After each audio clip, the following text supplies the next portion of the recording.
The biggest lie about becoming a new manager is that it's the same job.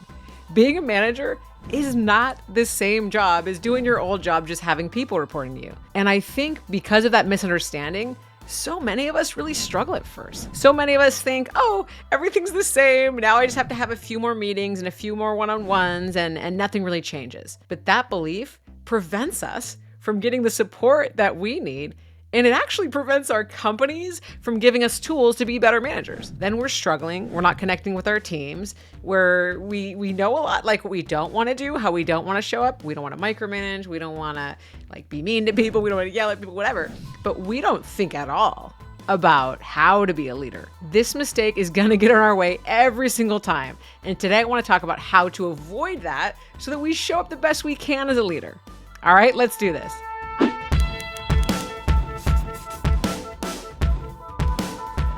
I'm Lia Garvin, and this is the new Manager Playbook. So when I first managed a team, I remember it well. So I was on a team with another person. It was he and I were managed by one person, and we were friends. We were peers. We got along pretty well. He was a little bit rough around the edges. I'll give you that, but it wasn't my problem because we were peers. And then I was asked by our mutual manager to become the manager of the team. And I was really, really excited about this because I had wanted to be a manager. I was in the corporate world and a lot of us in the corporate world, that's kind of the only path to advancing is being a manager. We don't really, if you don't have a bunch of people under you, it's hard to get promoted. It's hard to say you're really operating as a leader. So I was all in. I was all about it. And so this manager asked me to be the manager of the other guy. Now, unbeknownst to me, he also asked the other guy to be the manager, or he had said that he would be the manager before I joined the team. So I'm told I'm to be the manager, and this guy looks at me like, thanks for stealing my job. So you can only imagine how awful that was coming out of the gate. I'm like, well, I don't know. It's not my fault. But he thinks that it's my fault. He thinks I stole his job. And this is literally the first interaction we have with me as a manager is him saying, you stole my job and I'm going to make it a living hell for you. So you can only imagine how that goes. Now I'm here stuck believing that, well, okay, it's the same job. If I just do the regular stuff I was doing before and now have some one-on-ones with this guy, we're going to be okay. And that was really the downfall. Because I tried to smooth it over and, just start saying, well, like, hey, what are you working on? Only to find that he hadn't been doing all of his work. So it was like a whole other problem. And I really, really struggled with it. And I thought to myself, well, I just got to get through the situation because this is the last time I'm going to be managing anyone. It's fine. I'll just never do this again and muscle through it. That's not how anybody wants to have their leader show up, muscling through it, figuring out as they go, and thinking that it's not really a different job. Frankly, that was the biggest downfall. Not even that I wasn't set up for success because this manager telling both of us the same thing. The biggest downfall was that I didn't think about what it meant to be a manager. I didn't think about how I wanted to show up as a manager. And this is why I start the new Manager Playbook out with setting our intention as a leader, thinking about how we want to show up as a leader. What qualities do we want to embody? Do we want to be transparent and compassionate, direct and, whatever? Like, what are these qualities that we want to embody? Because this gives us an anchor, something to come back to when things get hard. Because if we're thinking to ourselves, well, I know I don't want to micromanage and I know I don't want to whatever, like I was already saying, what do we want to do? How did I want to show up for this guy? I didn't have any idea.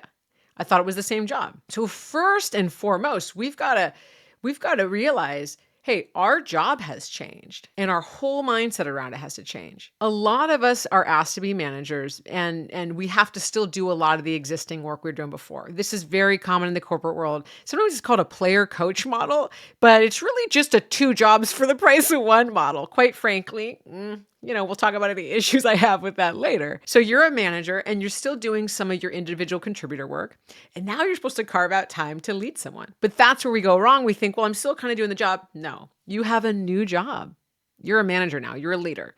So we have to put on a new hat or a new coat or whatever it is and think about, okay, well, what does the manager version of me do? How do I show up when I have to deal with conflict, when I have to give feedback, when I have to have hard conversations. And we want to think all this stuff through. And I have an exercise in the new Manager Playbook to help you do that because it's something that we really want to do with intentionality. Because in attention, this is a plan of action. And now we have something to lean back on when we feel stuck. So I mentioned, for example, if you want to be a transparent and compassionate leader. Well, that's all good and well if things are going well, right? But what happens when you want to be transparent and there's layoffs coming? And you don't want to talk to your team. You can't talk to your team members about it. And you don't want to have one-on-ones in team meetings with them asking you stuff you can't talk about. So do you go and avoid and cancel all the one-on-ones and cancel team meetings and go silent for the next few weeks till you get more information? No, because you've set an intention as a leader. Now you say, hey, what would a transparent leader show up that can't share everything? Maybe you say something like, hey, there's a lot going on in the company right now. Some stuff I can't really talk about yet. But I assure you that as I know more and as I'm able to share more, I will. And so in our one-on-ones and in our team meetings, I'm going to ask that, you trust that I will share what I can. And we're going to talk about how you can be set up for success and ways that I can support you in your career. Get through this time where there's a lot of uncertainty. Whoa, right? So much transparency without telling people all the stuff that you can't really talk about yet. So that's our first thing. We've got to shift into this intentionality. We have to really anchor to that because then that allows us to do the next thing, which is show up predictably, set expectations around that, and do some of our essential fundamental skills that help us operate as a manager, all the stuff I talk about in the book. And I think the other big piece is in recognizing that this is another job is also really owning that we deserve to be here. A lot of new managers that I work with in my manager trainings and workshops and manager development program and coach one-on-one. And myself, in my experience being a first-time manager, a new manager over a series of different managing experiences, I felt like, I hope the person likes me. I hope I hope they think I'm good at being a manager. I hope this. And, we kind of bring in a lack of confidence, some imposter feelings being new to the role. And even if we've done it for a long time, but we're in a new situation, maybe we're leading folks in a division that we hadn't been before. Maybe we're promoted into a more senior role. And so there's a new set of expectations on us. Maybe we have grown our business and now we're bringing in different kinds of leaders. And we're thinking are people looking at me like, who's that? That mindset will result in people looking at you like, who's that? No. We want to show up with confidence. Of course, we want to bring humility. We also want to show up though with I'm a leader. Here's what I believe in. Here's what I stand for, right? Set that intention. Here's how I show up. This is how I deal with conflict. Here's the great ways. Here's how to work with me. Here's how I like to have hard conversations. Here's the vision that I have for the team. Now let's walk this vision together. So it's not all, I'm saying I a lot. It's not all I. It's that you've thought about those things so that you can communicate, I'm here to bring out the best in the team. This is my approach. I'd love to learn from you. And these are some skills that I also talk about in the book around managing folks that maybe have more experience than you or that are older than you. Right? Not just diminishing ourselves and saying I hope it's not awkward because I got the job over someone that's been here longer. No. Okay. So a lot of this comes down to taking a step back, recognizing this is a new job. It's a different job. We've got to show up with a different mindset and we've got to be clear on what that is so that we can both communicate it and reinforce that in how we show up. And I've heard it before and it's one of those things that it really hits when you think about it. The biggest builder of trust is predictability, right? It's not just being nice and not having people like you and not, just being friends with folks and it's predictability. You show up in integrity with how you said you would. You follow through with this intention. When you say you're going to do something, you do it. That's what trust is built on. So that's why this setting the stage and thinking of it as another job is so important because we can't be predictable when we don't know what we're trying to do predictably, when we don't know how we're showing up. So this is my ask for you is to put aside this. It's going to be the same. It's all, whatever. It's still me doing the job. No, take a step back. Yes, it's still you and think, ooh, I've got a new job. This is a real opportunity for me to define what that's going to look like.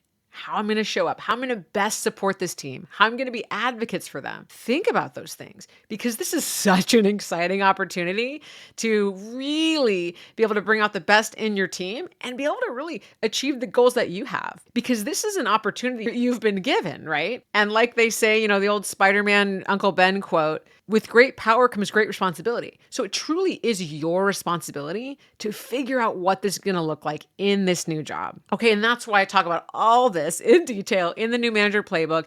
Grab your copy today, liagarvin.com/new Manager Playbook. It's got it all in there because we want to set our team up for success so that they feel supported. When people feel invested in, they invest back. That's what this is all about. It makes your job easier and it pays off in spades. The more folks feel invested in, the more they invest back in us, the easier our job gets, and we're all just humming along doing our best work. All right. Check out the new Manager Playbook. I assure you it's got everything you need in there, and see you next time.